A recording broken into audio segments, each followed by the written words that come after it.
Hi everyone, it's Darlene. Welcome to this week's card. I used the Stampin' Up! Secret Garden set again, and this is the third time I've used it and the third flower that I'm using from the set. The first thing I'm going to do is take some Barn Door Distress ink in my ink applicator. I am going to ink up this 4 1/4 by 5.5 inch piece of Neenah Solar White cardstock. And I start off the paper and I slowly move on and I increase the pressure as I circle more and more across the paper. I'm going to take that one flower from the set and I'm going to use the Barn Door ink again, and each time I stamp it into the ink pad I'm going to stamp it off onto the paper so that I get a little bit more of a faded image, because I don't want the flowers to be too dark because they're part of the background. So I'm just randomly stamping this all over.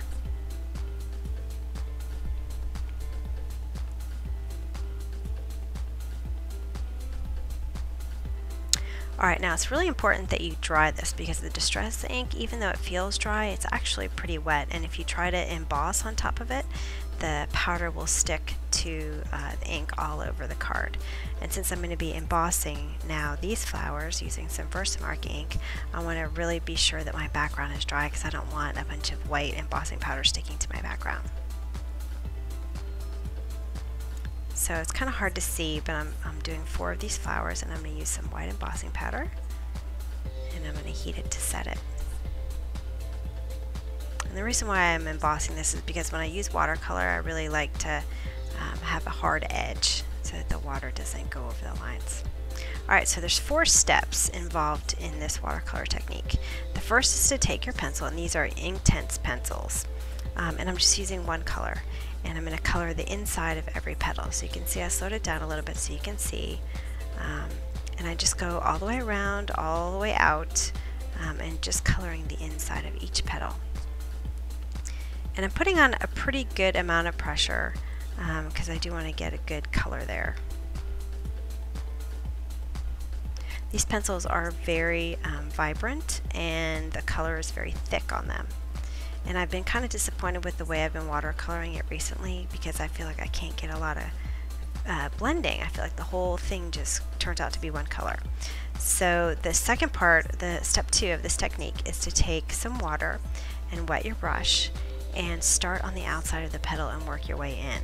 So you're going to have just a wet brush, and you're going to go to the area that doesn't have any color and lay down some water, and you're going to move toward the center, and when you hit the color it'll really start pulling out quickly, so you want to stop and not pull out too far. And so you can use I just put a tissue there to the side that I can wipe my brush off when I get too much red on it, and start over with some more water. I'm going to do this with each petal. So again, start on the outside and move your way in, and once you hit the color you want to blend it just so you don't see a line, but you don't want to pull out too much color toward the edge of the flower.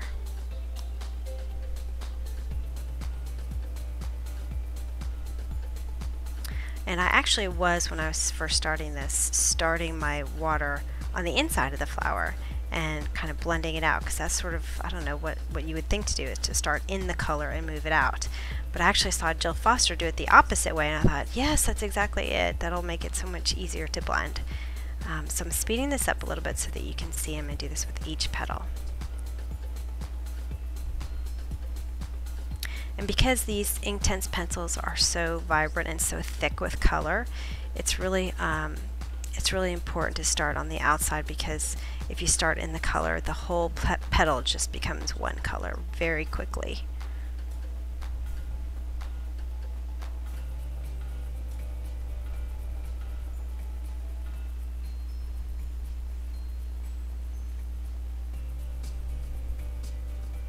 Now if you notice, I'm not paying too much attention to where those petals curl in. You can see a lot of overlap there.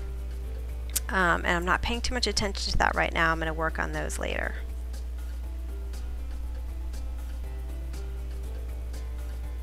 That's going to be my step 3. So here we're just still working on step 2, which is to pull that color out just a little bit.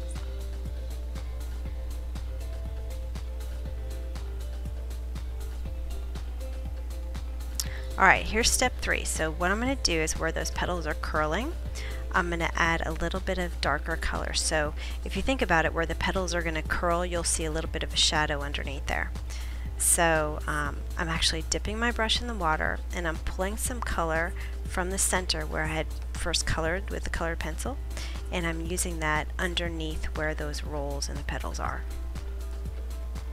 And at some point I wasn't getting enough color from the center, so I pulled the color directly off the pencil.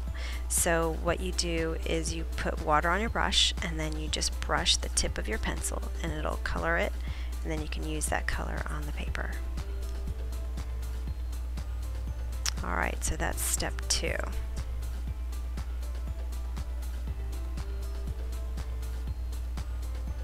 And also, while I'm doing this, I'm making sure I don't have any lines where I colored with my colored pencil. I just want to make sure it's a nice smooth blending out. So you can see I'm kind of going in there and touching it up a little bit. Alright, step 3, where those petals are rolled over, I'm actually going to take my pencil and I'm going to color them in. And you want to have a pretty sharp tip on here to get into those little holes. And these pencils are so easy to sharpen. They sharpen really well. Now I'm going back in with my water, and I'm just blending it so that I get a nice smooth painted area inside those little tiny areas. And then finally, step 4, I wanted the center of the flower to be really dark, and to get a dark color I'm just pulling color directly off the pencil. So I'm dipping my brush in water and I'm applying it directly to the center of the flower. Okay, and here I am starting all over again. I'm going to do these steps. So the first step was to color the inside with the pencil.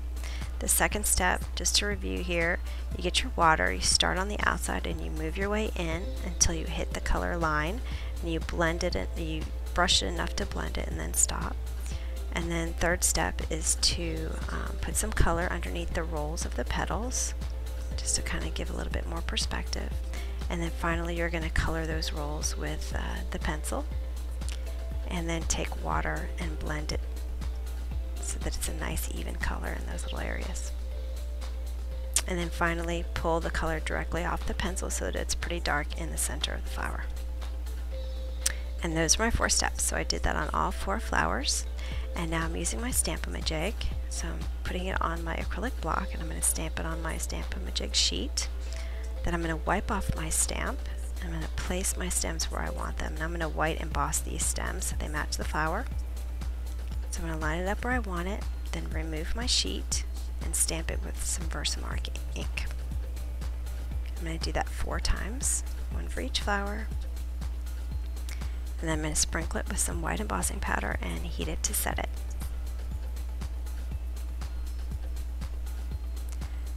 Now for the stems, because they're so small, I just used 1 pencil and I just colored just in the middle of them, and then I'm going to go back in with my brush and smooth it out with some water.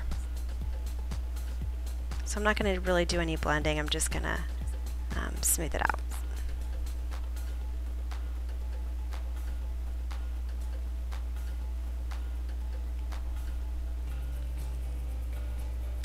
Okay, now I'm working on the rest of this card. I'm going to stamp my sentiment, which is a Hero Arts sentiment from this really cool set. I use it all the time. And I'm going to white emboss on this black piece of cardstock. And then I'm going to figure out where my flowers are, and I'm going to measure so that I have the same amount of block on the top and the bottom. And then I'm going to put all my pieces together. Of course, it didn't work out right exactly, so I had to pull it off and do it again. Alright, and then finally I'm adhering it to a 4 1/4 by 5 1/2 inch piece of folded cardstock. And that's it. A pretty simple watercolor technique. I think if you take it step by step, it's pretty easy. And go to my blog for more detail. I will see you next week. Thanks for watching.